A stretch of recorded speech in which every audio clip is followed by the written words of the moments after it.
Hi guys, welcome back to my channel where the gnomes live. This is Sharon Oyella, and this is part 2 of making a miniature bay window. In part 1 we built the window, in part 2 we're installing the window.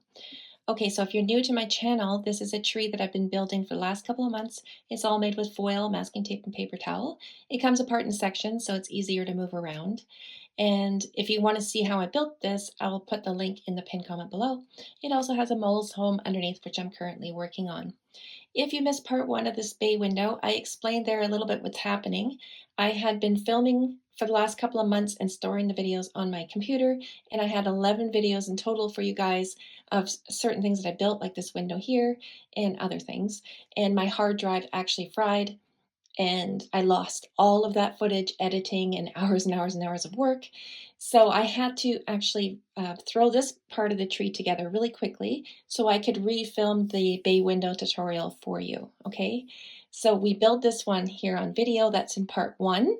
And this video that you're watching, we're going to install it. And I'm also going to give you a refresher tutorial on how to make the bark, because I do add a little bit more to the bark nowadays. So that's in this video as well. And as always, there are detailed timestamps in the pinned comment below so you can move around the video as much as you need to. Before we get started, I just want to point out that I am now editing in a brand new room that my boyfriend just built me. This is a soundproof room. I'm absolutely in love with it. But in the last 2 videos, the sound in my videos is going to sound a little bit like it's fluctuating, and that's because I'm still moving things in, and the room had a little bit of a hollow sound to it. Okay, so I'm currently trying to fix that by moving some more things in here. So hopefully you can bear with me during that transition.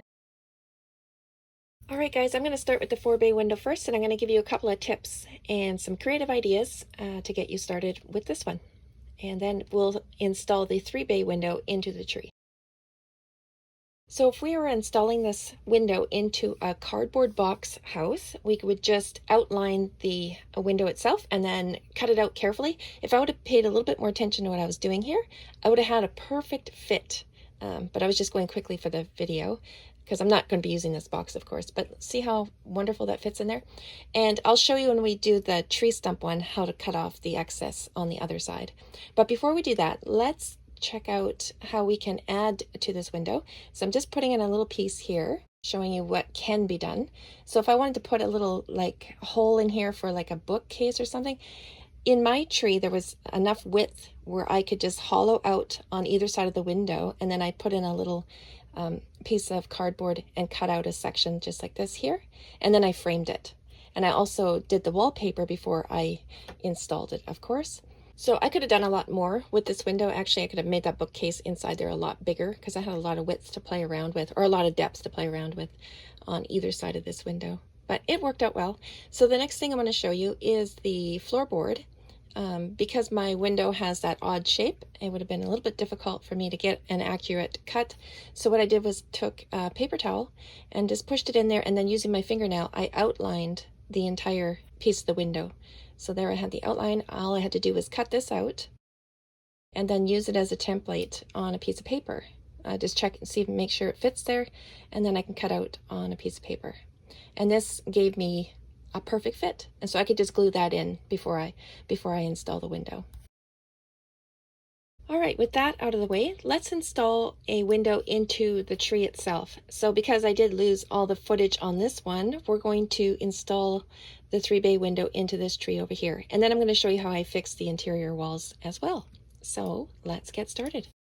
All right, we're going to determine the height of my window, and there's different ways that you can do this, of course. The easiest for me I found was just stick one of my gnomes in there, and then I'm going to use a kitchen knife, and I'm going to take my best guess where to put that knife at, and then I'll bring it down to the height that I want it. So the cut of the knife will go down to the height that I want it to start at the bottom. Once I have that, I can put my window at the bottom cut and then just draw a line around it. And I just used a paintbrush to do that. And now I'll cut out that line. And then I just put some foil in there to stabilize it so I can mark off the front of this window as well. Now I can cut off the excess here. And then I'll put it back in and make sure the window is level with some foil, and then I'll start gluing in some foil all the way around the open edges. So it's touching the window, also the bark. And you want to make sure that your window is level, right? It's very easy to make it wonky here. So just make sure that you've got a level window. And then I'm putting a final bead of glue around it. And I'm going to take the opportunity to build up some more bark here because like I said, I threw this tree together very quickly for this video. So I just want to add some more bark. Once I have the bark or the foil on there, then I can cover it up with the masking tape. And I'm going to take the opportunity to level out the inside window as well. So I'm doing that with foil on the inside here because these walls are very wonky. And I'll show you how I fix these walls as well. Masking tape will not stick the greatest to paper towel that's been glued on and dried already. So it's going to be a little bit loose there. So when I put my paper towel around it, I'm going to make sure to overlap those seams. So once the paper towel is dry, everything will stay put forever. And you can see the paper towel is kind of draping over the windowsill itself just a little bit. Once that paper towel is dry, everything becomes one solid piece. And next I'm going to be doing the bark itself. So I'm just going to show you real quick here how I prepare my glue. So I always water my glue down. If you have very thick glue, you probably want to use more water than I'm using. But I put 4 cups of Elmer's all glue, or glue all, into this bowl. And then I just put a cup of water. Now I normally never measure this at all, ever, but for the sake of those who need some measuring, that's for you guys. Okay, so 4 cups of glue, 1 cup of water, and then you just mix it up very well. I could have put a little less water in because this was a little bit runny, but oh well, it works out in the end. Okay, so I'm going to get a stack of paper towels, and then I tear off the top and the bottom. Okay, very important to do that part. You don't need to tear the sides because you'll see why in a minute. And then I have a little stack of shorter paper towels. So I take a stack, tear them in half, and then another stack just regular. And then I lay the one piece down into the glue, fold the dry sides together, pull off the excess glue. And this is why we water it down, because if you had thick glue, the paper towel will just rip in this step.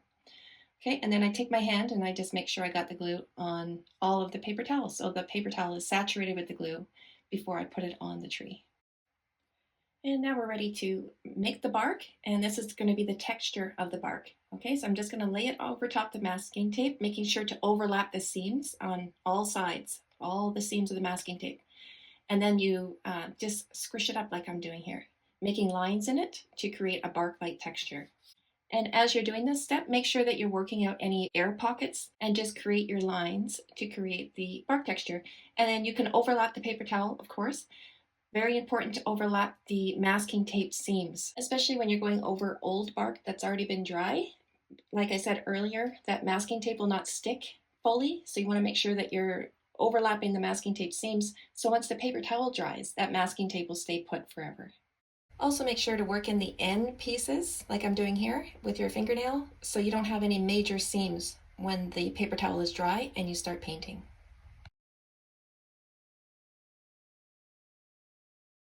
I normally dry paper towel with a fan and it will dry faster than it drips, okay? It might drip a little bit, but usually with a fan it'll dry faster than it drips. This one did not have a fan on it. You can see the glue dripped all over it and I wasn't paying enough attention. I actually went out that day and came back to a drippy mess. So you just want to make sure if you're not using a fan that you protect your window and your floor, of course, or your tabletop. Once the masking tape is dry to the touch, you can go ahead and paint it. This color of the masking tape that you see here, that paper towel is fully dry. And the white part of the paper towel is still glued drying behind the top surface. But as long as you can touch it and it doesn't stick to your fingers, you can go ahead and paint it. So now I'm going to give this paper towel a black wash, and that is black paint mixed 50-50 with water. And the black wash just makes it easier for the paint to get into all the little nooks and crannies of that squished up paper towel.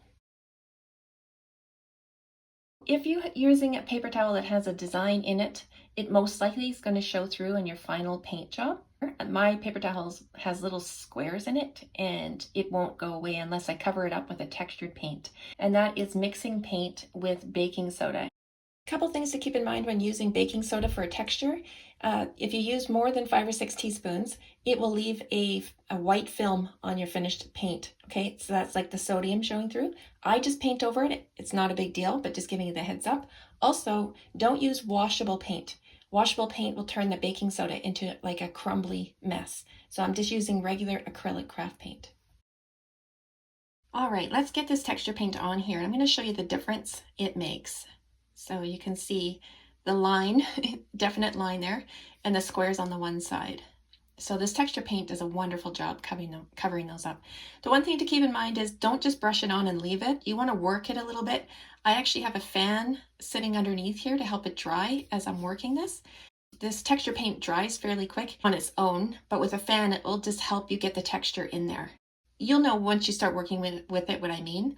So I go over it a couple of times with my paintbrush, creating the bark-like texture where I want it. And sometimes I just dab the paintbrush here and there to create like little, what would be knots on trees. Trees are wonderfully textured. They're not just one texture, right? They have different things going on. So just kind of work your paintbrush in there and use a fan to help it dry a little bit as you're working it.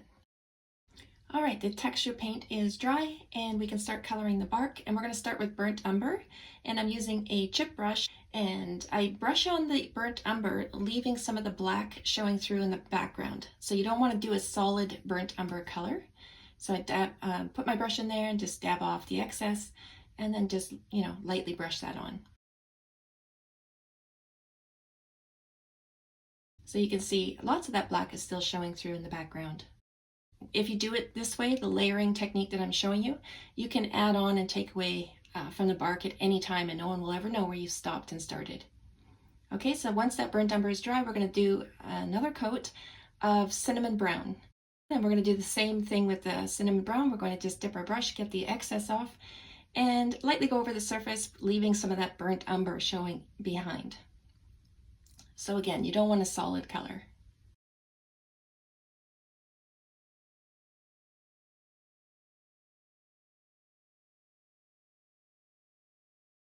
And I'm just showing you some of that texture that I made with the texture paint. You can see here where I dabbed my brush.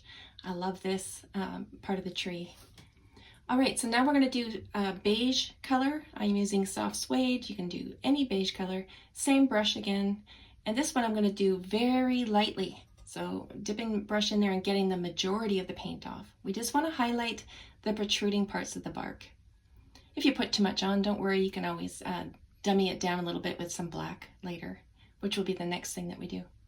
So just lightly going over the surface, just highlighting the bark. This kind of brings the bark to life. I love this stage.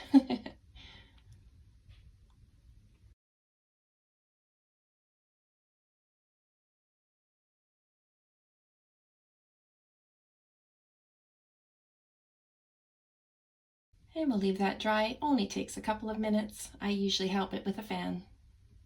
And I did add a little bit too much beige here. In some parts, I did that on purpose. I'll just show you. You can dummy it down here with some black. And I'm taking a smaller brush, and I'm going to shadow out some of these areas here. So there was a bit of brown that I wanted to get rid of, so I'm just going to go over that first. And shadowing out the dips and nooks and crannies, giving the bark a whole lot of depth. I don't only brush it on, I also dab it on as well. So where I made all that texture by dabbing on the texture paint, I'm just going to dab on the black. See, like this. And you don't have to worry if you do too much of one color, paint over it. It's not a big deal.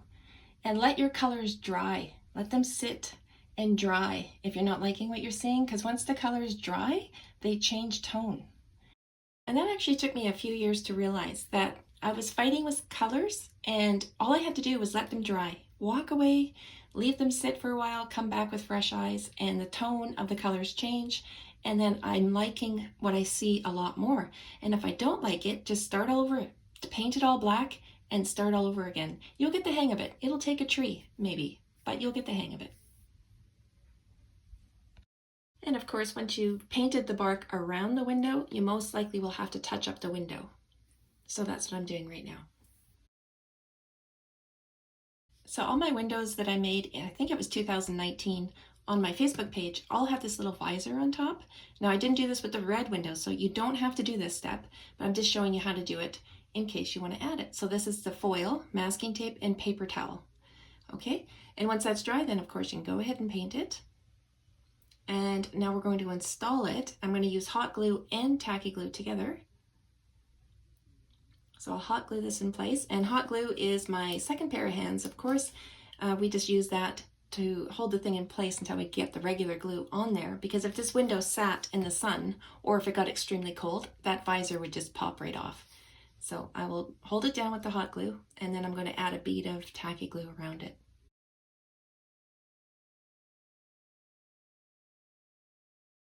And the next thing I did was take a little bit of black and just go in between the window panes just to kind of make them stand out from each other a little bit more, give them a crease in between there. And now I'm going to take some burnt umber. If you remember, I painted this a different color than I started with, and it was a little bit bright, so I'm just dirtying it up with some burnt umber. So I'm using one of those feather brushes and just aging the window, I guess you'd call it. Getting a little bit dirty. It's been out in the elements for a while. So I'll do the whole window, all the dividers and everything at the same time. You can add a baseboard around the bottom of the window. You don't have to, but if you want to, I just took a piece of cardboard, added some paper towel to make it paintable edges, and again using tacky glue and hot glue together.